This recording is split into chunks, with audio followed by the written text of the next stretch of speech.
Bahkan jiwa tidak kenal siapa dirinya. Bahkan jiwa tidak kenal siapa Tuhannya. Lucu, bahkan banyak orang yang saya tanya, ketika kamu sholat, sebenarnya kamu sedang apa? Saya sedang menghadap Allah. Menghadap, berarti Allah di depan dong. Tunjukkan sama saya satu ayat saja di Quran yang mengatakan bahwa Allah di depan kamu. Tidak ada. Yang ada Allah mengatakan, yuk kita rubah paradigma kita. Ada orang yang tidak punya ibu, tidak punya bapak, hidupnya susah, ya bantu. Yang punya ibu bapak pun kalau susah bantu, jangan nunggu mati dulu ibu bapaknya. Paham maksud saya?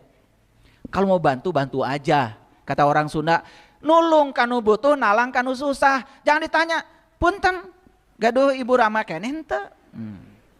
Nah, makin nanya gitu, da abdi mah bade ngabantos teh, kanu tos teu gaduh ibu rama. Bapak Ibu, kalau yatim itu yang tidak beribu, tidak berbapak secara fisik, Presiden Prabowo itu yatim. Donald Trump yatim. Saiful Karim yatim. Mikir atuh. Diajar agama teh. Yatim itu yang tidak beribu, tidak berbapak, berarti dia tidak pernah dilahirkan. Yang tidak pernah dilahirkan Bapak Ibu cuma jiwa. Karena jiwa itu gak pernah dilahirkan, tapi ditiupkan, kata Allah. Ketika aku sudah selesai menciptakan tubuhmu, aku tiupkan ruhku. Itulah yatim. Clear sampai sini? Oke, sekarang saya mau nanya. Bapak Ibu wudu, sholat, syahadat, zakat, saum, haji, umroh, seberapa kali?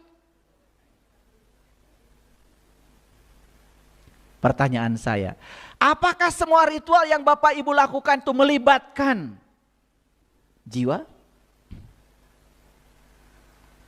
Atau hanya gerakan-gerakan tubuh saja? Atau hanya luarnya saja, jiwanya gak peduli?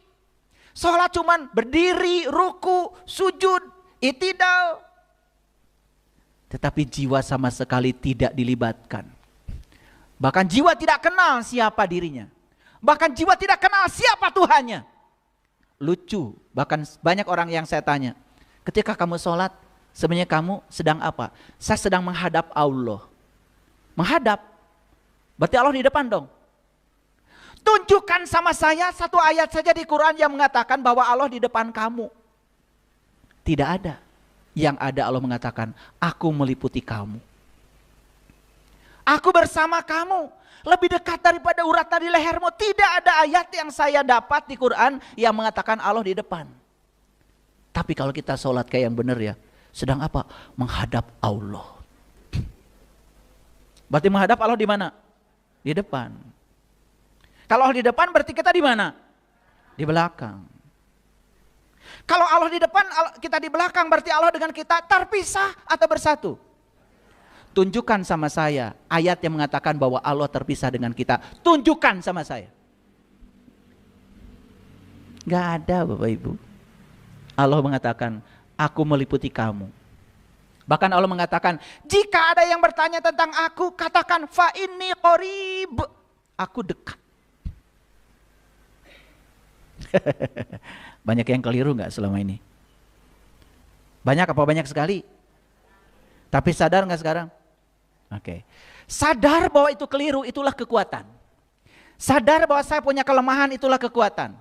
Orang yang lemah tetapi tidak sadar, bahkan gunakan topeng untuk menutupi kelemahan, itulah kerapuhan.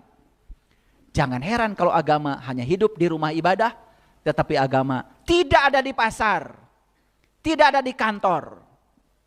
Bapak Ibu, korupsi itu bukan dilakukan orang ketika sedang sholat. Sebelum sholat dan sesudah sholat. Sampai Pak Presiden pusing. Kenapa? Ini korupsi di Indonesia ini sudah merambah ke seluruh aspek kehidupan. Bayangkan. Semua birokrasi koruptif. Mental ini. Padahal negara kita negara yang beragama. Tidak boleh di Indonesia ada orang mengaku bangsa Indonesia tidak beragama. Semua harus mencantumkan agama di KTP-nya. Kira-kira Bapak Ibu setelah dengar kajian saya ini, ada rasa sedih nggak? Ada rasa sedih nggak? Sedih nggak? Mikirin siapa? Wudhu sejak kapan itu, Pak? Bu? Saya dari kecil. Sholat sejak kapan? Saya kecil. Tetapi ngomongin orang, jalan. Dendam sama orang, jalan. Fitnah sama orang, jalan. Betul nggak? Iya. Konflik dengan pasangan, jalan. Konflik dengan anak, jalan. Sekalian saya buka semuanya. Ulangi ya, siapa pendusta agama itu menurut Quran? Orang yang mentelantarkan jiwanya.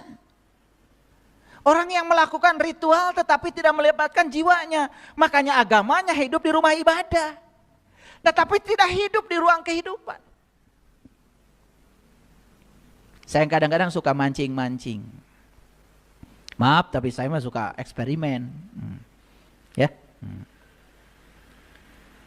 Habis sholat, kamu hebat. Dari mana? Sholat, Pak. Bagus. Tolong ya, belikan sesuatu. Saya kasih 100.000. Padahal cuma 10.000 sebetulnya.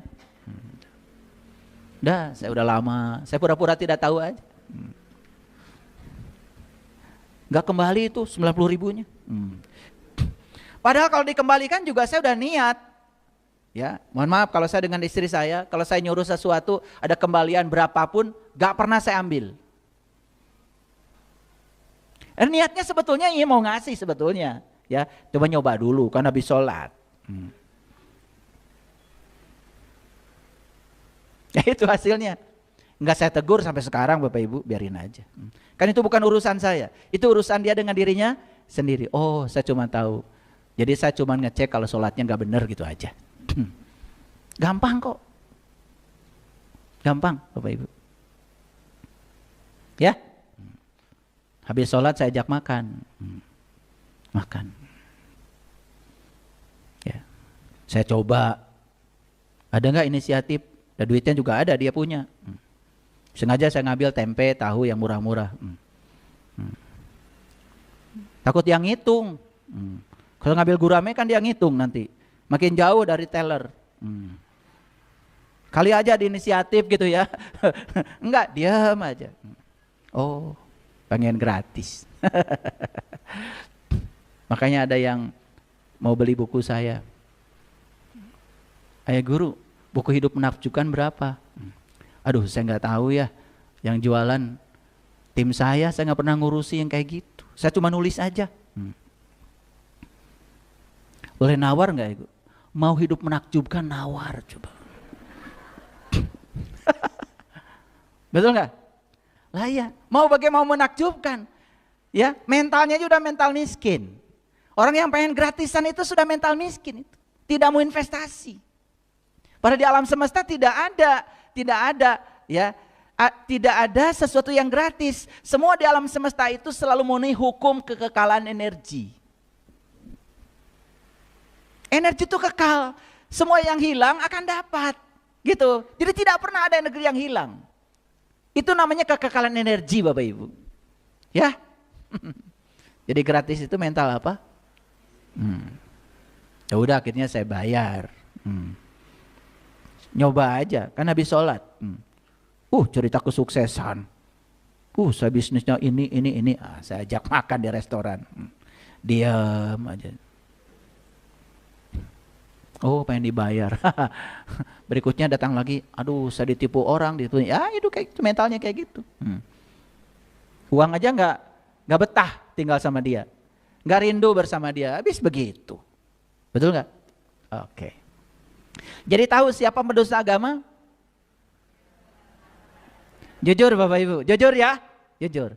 Bapak Ibu ketika sholat, jiwa raga atau raga aja? Jiwanya ditelantarkan coba. Pendusta agama enggak itu? Beragama tetapi tidak menjalankan agama, itu pendusta. Makanya Nabi Muhammad mengatakan awaluddin ma'rifatullahi ta'ala wa rasulih. Awalnya agama, kenali dulu Allahmu. Kenali Rasulmu. Itu perintah, itu hadis Bapak Ibu. Bahkan Nabi Muhammad bilang, ma'rifat adalah modalku, akal pikiran sumber agamaku. Jadi ya, akal pikiran kita akan hidup kalau diterangi oleh cahaya ma'rifat. Itulah pentingnya kita bertemu dengan guru yang waras.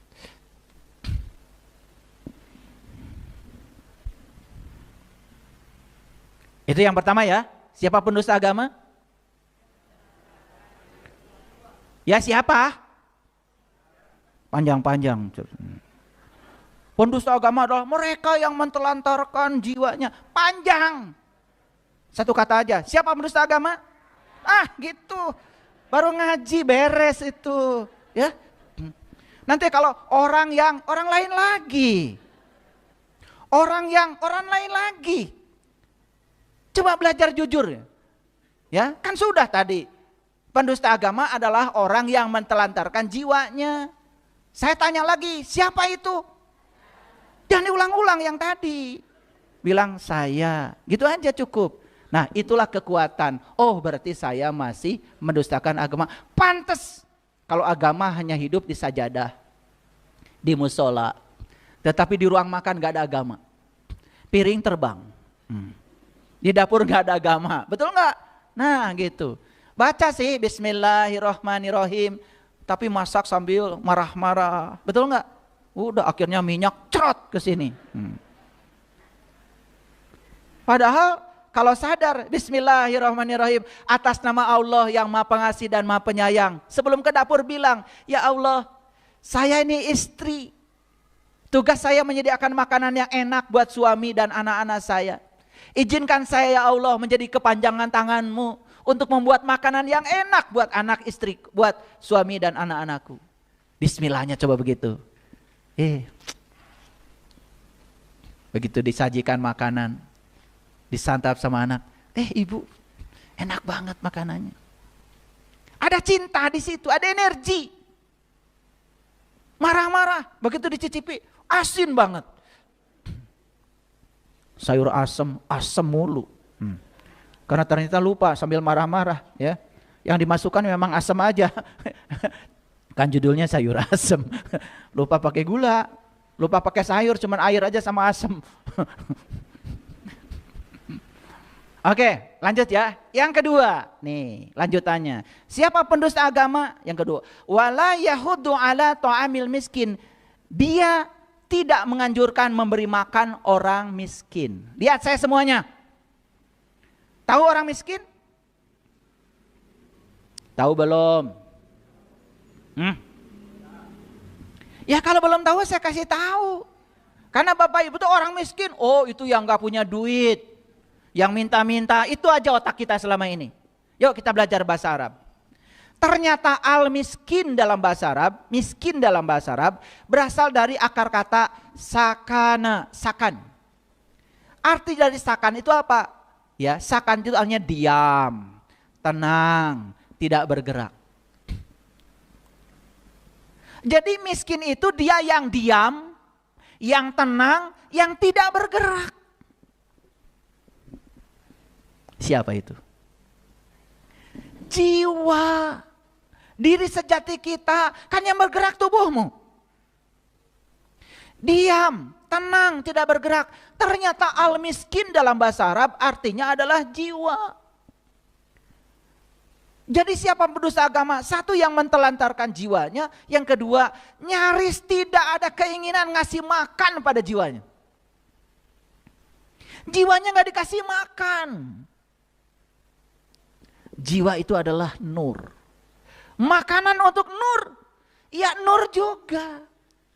Kalau tubuh terbuat dari tanah, makanya makanan buat tubuh segala hal yang berasal dari tanah. Jiwa bukan dari tanah, jiwa itu nur. Karena jiwa itu nur, maka jiwa itu makanannya adalah nur. Sudah bisa ngasih makan pada jiwa. Ya Allah, sampai sekarang mulutnya aja nggak tahu sebelah mana. Makanya ada orang yang menua tubuhnya tetapi tidak mendewasa jiwanya. Hidupnya dari dulu ya gitu-gitu aja. Tambah tua, tambah gampang marah, tambah tidak bijaksana. Kan ada tuh, mohon maaf Bapak Ibu, menjelang tua pikun. Kembali ke anak-anak. Ini sudah sinyal sebetulnya. Mohon maaf. Umurnya habis hanya buat tubuhnya. Tetapi umurnya tidak ada untuk ngasih makan jiwanya. Jadi siapa jiwa itu? Jiwa itu dia yang mengamati diri kita. Jiwa itu adalah sang kesadaran. Makanya sering saya sampaikan di kajian ini. Pikiran kita bukan kita. Tubuh kita bukan kita. Tapi yang mengamati pikiran dan tubuh kita itulah diri kita. Sang kesadaran. Dia yang diam. Karena pengamat itu memang sukanya diam. Mengamati. Makanya kenapa orang belajar meditasi? Belajar meditasi itu kan sebetulnya untuk menyadarkan diri kita. Bahwa diri kita yang sebenarnya adalah sang kesadaran. Bukan pikiran, bukan tubuh. Tapi diri kita yang sebenarnya adalah yang mengamati gerak tubuh dan gerak pikiran. Nah, kalau kita sering berada di kesadaran itu, kita berada di Sidrah Al-Muntaha, di puncaknya kesadaran. Jadi sekarang Bapak Ibu tahu siapa yatim? Tahu. Siapa yang miskin? Tahu. Dua-duanya siapa? Jiwa. Jadi si yatim ini ditelantarkan karena kita tidak memberi makan yang selayaknya. Habis seluruh hidup hanya ngasih makanan tubuh. Itulah orang yang berpenyakit kulit, kata Quran. Makanya pantas kalau agama hanya hidup di rumah ibadah. Tidak ada di ruang kehidupan. Kenapa?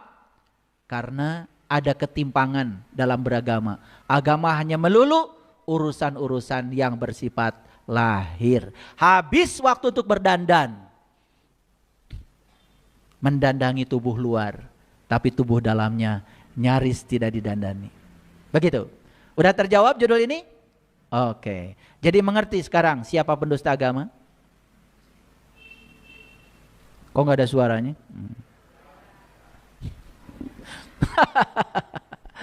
Gak apa-apa Bapak Ibu. Yang paling penting kita jujur ya.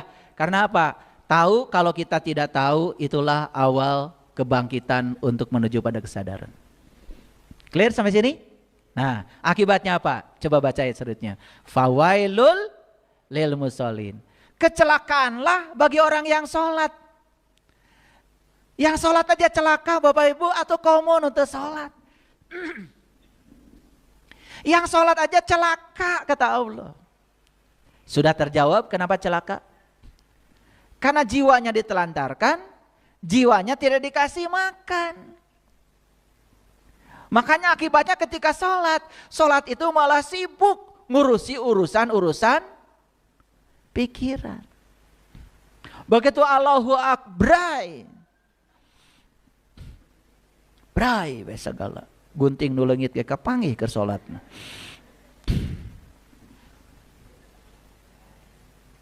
Ngagebray. Paham sampai sini? Oke. Jangan anggap sepele Bapak Ibu. Ayat ini dibaca setiap Ramadan, setiap taraweh. Luar biasa. Dilentingkan suaranya. Gak penting. Yang penting sekarang. Yuk sekarang ambil pesannya. Saya baca ayat ini dulu nangis. Saya tidak menuduh-nuduh orang lain. Tidak. Saya minta ampun sama Allah. Ya Allah. Maaf. Karena saya tidak kenal diri sejati saya. Maka selama ini saya sholat, saya menjalankan apa-apa semata-mata karena urusan-urusan fisik. Karena saya bermuatan, ingin surga, takut neraka. Itu saja. Saya pernah di posisi itu Bapak Ibu. Makanya saya keliling dunia, saya cari guru. Saya ingin kenal siapa orang yang bisa memperkenalkan saya pada diri sejatinya saya. Saya ingin tahu jiwa saya yang mana. Karena kata Rasulullah, siapa yang kenal dirinya, maka dia akan kenal Tuhannya. Saya ingin mencontoh jejak langkahnya Rasulullah. Beliau tidak sholat dulu, tapi beliau Isra Mi'raj dulu. Beliau kenal dulu sama Tuhannya, baru beliau sholat. Pantas kalau sholat beliau bisa mencegah dari perbuatan keji dan munkar. Agama bagi Rasulullah tidak ada tidak hanya di ruang ibadah. Beliau bawa agama ke dalam kehidupan. Lihat beliau, dengar sejarah beliau yang penuh cinta kasih pada siapapun. Bahkan beliau mau mencintai orang, tidak pernah bertanya agamanya apa. Berbuat baik sama orang, tidak pernah berbicara agamanya apa. Kenapa umatnya yang mengaku umatnya kok seperti itu? Maka di Quran dikatakan Muhammadur Rasulullah wallazina ma'ahu asyidda'u 'alal kuffar ruhama'u bainahum tarahum ruka'an sujadan yabtaguna fadlan minallahi wa ridwana. Luar biasa. Simahum fi wujuhihim min asaris sujud zalika masaluhum fit Taurati wa masaluhum fil Injil. Saya kalau baca ayat itu nangis. Muhammad adalah Rasulullah. Walladzina ma'hu asyidda'u 'alal kufar. Dan orang-orang yang mengikuti jejaknya beliau asyidda'u 'alal kufar, sangat keras terhadap kufar. Apa kufar? Kufar bukan orang kafir. Sangat keras terhadap ketertutupan. Nabi Muhammad mengajarkan kalian harus terbuka pada siapapun. Bahkan Nabi mengajarkan carilah ilmu walaupun ke negeri Cina sekalipun. Kafir itu artinya tertutup, Bapak Ibu. Merasa paling benar, merasa paling soleh, merasa paling suci, tertutup pada pandangan orang lain. Itulah yang disebut dengan kufar. Coba perhatikan ketika kalian sedang berwudu. Ada nggak orang berwudu tangannya dikepalkan begini? Ada nggak? Tunjukkan sama saya. Nggak ada. Semua terbuka.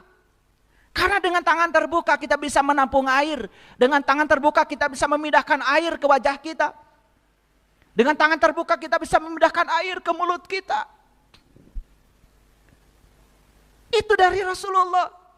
Ciri umatnya Rasulullah itu adalah asyidda'u 'alal kufar. Bersikap tegas terhadap ketertutupan. Ini malah bersifat keras terhadap orang kafir. Orang kafir itu orang yang berbeda agama dengan kita. Jadilah menghalalkan darah orang lain atas nama agama dan Tuhan. Bagaimana bisa rahmatan lil alamin kalau begitu memahami agama? Maaf Bapak Ibu, dari Bali, dari Lebanon, dari semua negara banyak yang kirim surat sama saya. Kenapa? Saya baru merasakan Islam sebagai rahmatan lil alamin setelah mendengarkan kajian-kajian Islam dari saya, katanya. Jadi kalau ada yang masih curiga, saya katanya akan menghancurkan Islam, tidak. Saya ingin membuka Islam yang sebenarnya. Saya ingin menunjukkan pada dunia Islam itu rahmatan lil alamin, damai. Dan Islam tidak membenci orang yang berbeda keyakinan dengan Islam. Islam itu toleran pada siapapun.